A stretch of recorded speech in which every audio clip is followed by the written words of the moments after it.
सुखविंदर जी, press conference रखी गई है, क्या मुद्दा है, किस कारण से रखी गई है? सर ऐसा है जी, हमारे बच्चों को झूठे मुकदमे में फंसाया गया है और जिसमें बच्चे सारे उसमें अंडर जुबलाइन है, टीनेज है और सारे बच्चे कोई बाहर पढ़ रहे हैं, सारे एजुकेशन कर रहे हैं। बाकी हमारे वकील साहब आपको बताएंगे।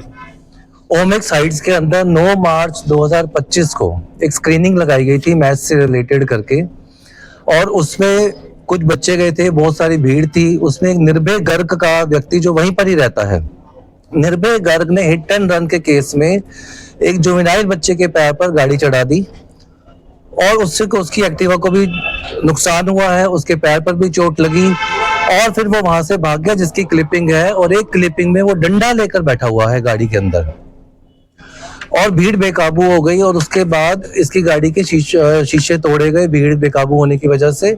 और इसने 2 जुवेनाइल और कुछ अन्य किशोर बच्चों पर एक झूठी एफआईआर कराई है खेड़ी पुल थाना के अंदर।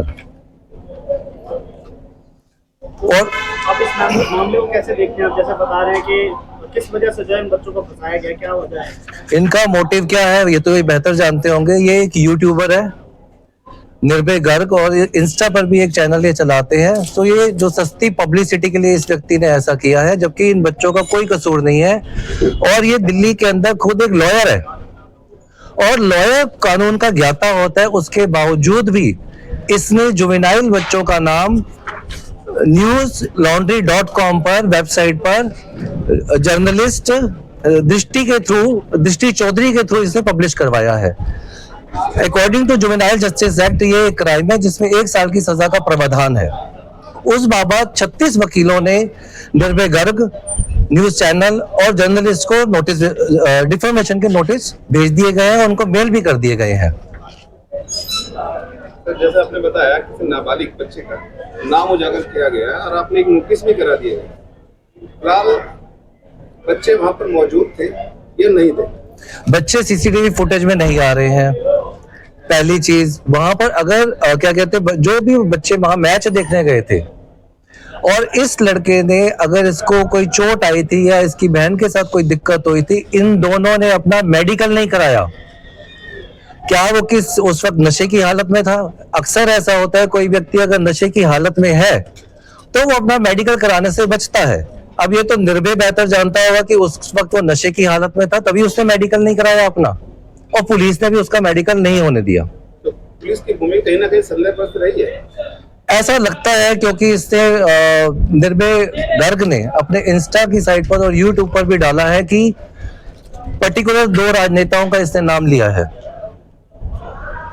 कि इससे पता लगता है कि कोई पॉलिटिकल प्रेशर था वहां पर पुलिस अफसर पर। मामला कुछ ज्यादा बड़ा नहीं था, इसमें राजनेताओं का संलिप्तता कहां से आती है? बताते नहीं है इसमें तो। देखिए, जिस 2 वीडियो में इंस्टाग्राम पर ये अपनी आईडी पर ये कहता है कि माननीय दिनेश अदलखा जी और माननीय विपुल गोयल जी, इन दोनों ने मुझे सहयोग और संरक्षण दिया। मैं आपके माध्यम से कहना चाहता हूं कि मुझे नहीं लगता ये दोनों राजनेता जो संवैधानिक पद पर हैं वो इन जैसे लोगों का सहयोग करेंगे। अगर फिर भी इसका जो है कहना निर्भय गर्ग का वीडियो में, मैं दोनों राजनेताओं से विनती करूंगा कि ऐसे लोगों का सहयोग ना करें, क्योंकि ऐसे ही लोग इन राजनेताओं की छवि को धूमिल करते हैं। तथ्य मिले हैं इन बच्चों के खिलाफ? क्या ऐसे तथ्य मिले थे जो इनको गिरफ्तार किया गया, जिसके बिहार पे उन्होंने गिरफ्तार किया? कोई तथ्य बताएं। ऐसे कोई तथ्य एविडेंस अभी तक हमारे पास या पुलिस ऑफिसर के पास अभी नहीं आया। अभी इन्वेस्टिगेशन पेंडिंग है। तो जैसे आपने बताया इन्वेस्टिगेशन पेंडिंग है, आपने किसी दो नेताओं का नाम लिया, किस आधार पे लिए हैं? कोई वीडियो है आपके पास? जी वीडियो है, वो वीडियो है, मैं अभी आपसे शेयर करता हूँ। अब ये निर्भय गर्ग क्या करेगा, सारी वीडियो डिलीट करेगा, न्यूज चैनल भी डिलीट करेगा, पर इनको ये नहीं पता फॉरेंसिक लैब में भी भेजी जा सकती हैं चीजें, और हमारे पास सारी वीडियो सारे न्यूज सेव है। अब आपने प्रेस कॉन्फ्रेंस बुलाई है, आप क्या चाहते हैं? मीडिया के समक्ष आपने अपनी बातें रखी हैं। हम ये चाहते हैं कि पुलिस एफआईआर करे दोषियों के खिलाफ, उनको सजा दी जाए कि उन्होंने जुवेनाइल बच्चों का नाम लिया, प्लस उनको एक्यूज कह के संबोधित किया है अकॉर्डिंग टू लॉ। ये खुद लॉयर है, इसको इतना नहीं पता कि जुवेनाइल जस्टिस एक्ट के अनुसार नाबालिग बच्चे का नाम और उसे एक्यूज कहकर नहीं बोला जा सकता। आपका क्या कहना है? देखिए, मामले की पूरी बेहतर जानकारी तो मेरे को नहीं है, लेकिन जितना हमारे साथी अधिवक्ता ने बताया कि इसमें कानूनों की अवहेलना हुई है। अगर ऐसा कोई मामला बनता है जिसमें कानूनों की अवहेलना हुई है या कोई राजनीतिक दबाव में पुलिस ने ये काम किया है, तो ये सरासर गलत है।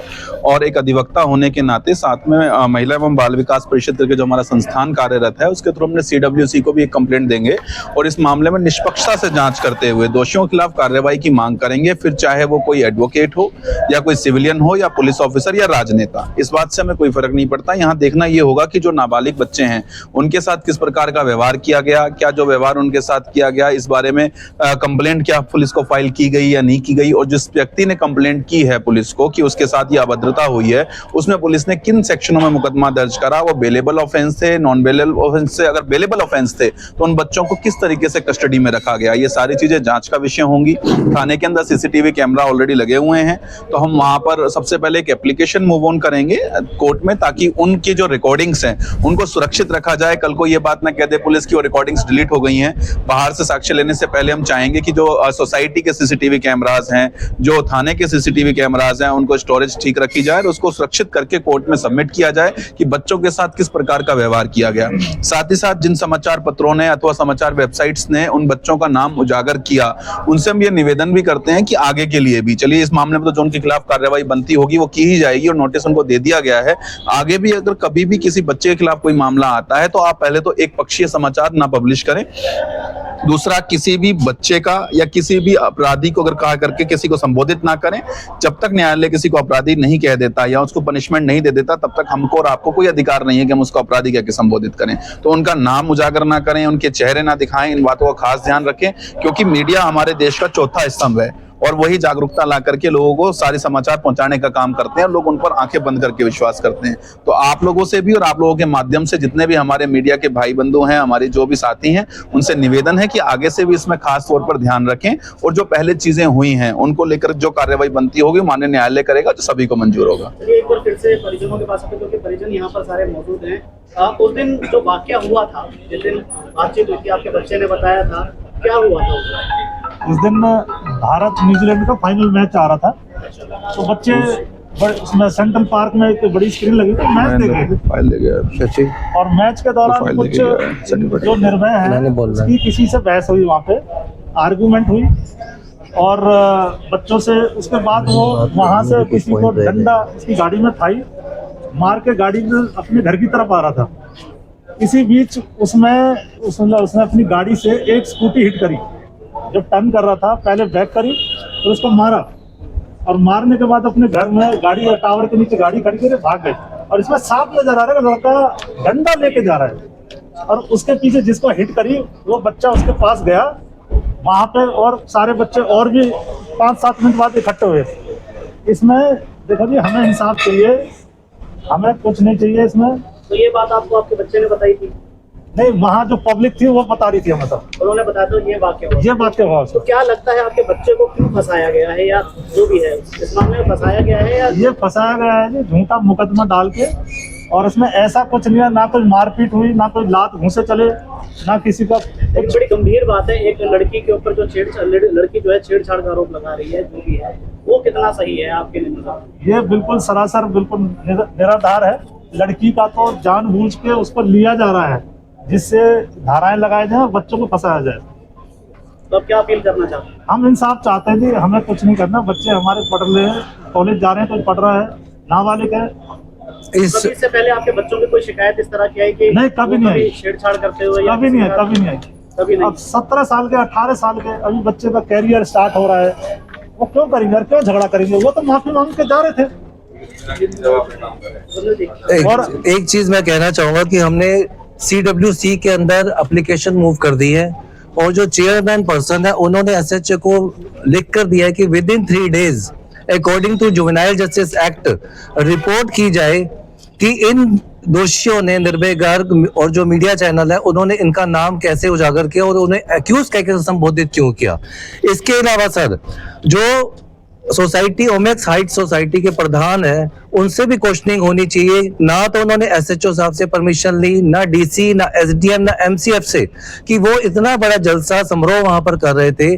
फायर ब्रिगेड से एनओसी चाहिए थी, पोल्यूशन डिपार्टमेंट से एनओसी चाहिए थी, सिक्योरिटी के लिए पुलिस चाहिए थी, उन्होंने कोई भी ऐसा नहीं किया। इसके बावजूद घटना होने के बाद निर्भय गर्ग ने 8 से 12 साल के बच्चों को सोसाइटी के कंपाउंड में वीडियो बनाई और अपलोड की। क्या उसने सोसाइटी के प्रधान से परमिशन ली, या जिस वो रेंटेड प्रमाइसेस पर रहता है उसके मकान मालिक पर भी जांच होनी चाहिए कि मकान मालिक से जो इलीगल एक्टिविटी इसने की है प्रांगण के अंदर सोसाइटी के छोटे छोटे बच्चों का इस्तेमाल करके, क्या इसने वहां से परमिशन ली थी।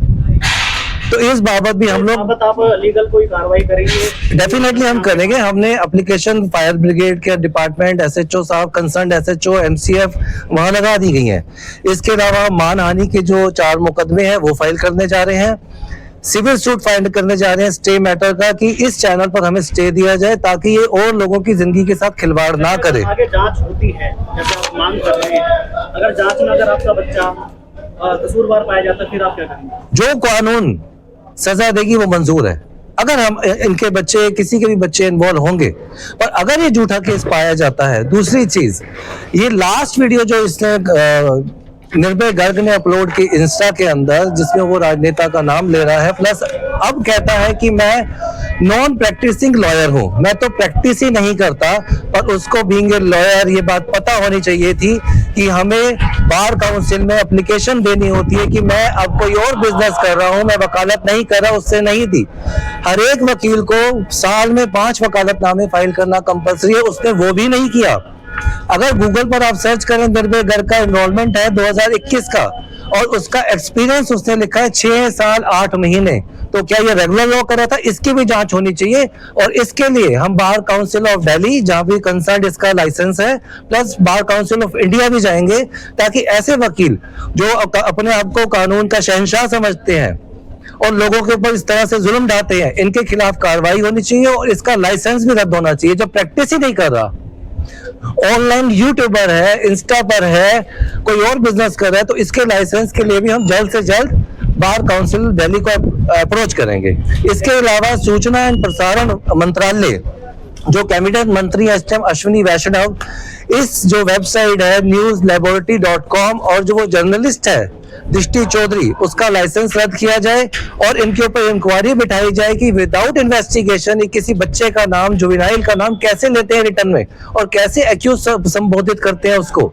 तो ये जल्द से जल्द ये सारी कार्रवाई की जाएगी, इंक्लूडिंग जो प्रधान है इस सोसाइटी का, उस पर भी जांच की जाएगी और इनके मकान मालिक पर भी जांच की जाएगी कि ये कैसे विदाउट परमिशन इलीगल एक्टिविटी कर रहा है सोसाइटी के अंदर। तीसरी बात, अभी तक पुलिस ने वो गाड़ी जो ये कहता है मेरी गाड़ी तोड़ी गई, आज भी सोसाइटी के यहाँ खड़ी है, ना प्रधान हटा रहा है, ना पुलिस केस प्रॉपर्टी को थाने लेकर जा रही है। सो ये सारी चीजें हो रही हैं, इससे साबित होता है कहीं ना कहीं कोई दबाव है और ये खुद एडमिट कर रहा है। इसके जो लोग इसको राजनेता हेल्प कर रहे थे, ये उनको भी उनकी छवि को धूमिल कर रहा है ये आदमी। देश दुनिया की हर लेटेस्ट खबर देखने के लिए सब्सक्राइब करें हमारे चैनल PNN को और साथ ही बेल आइकन दबाना ना भूलें।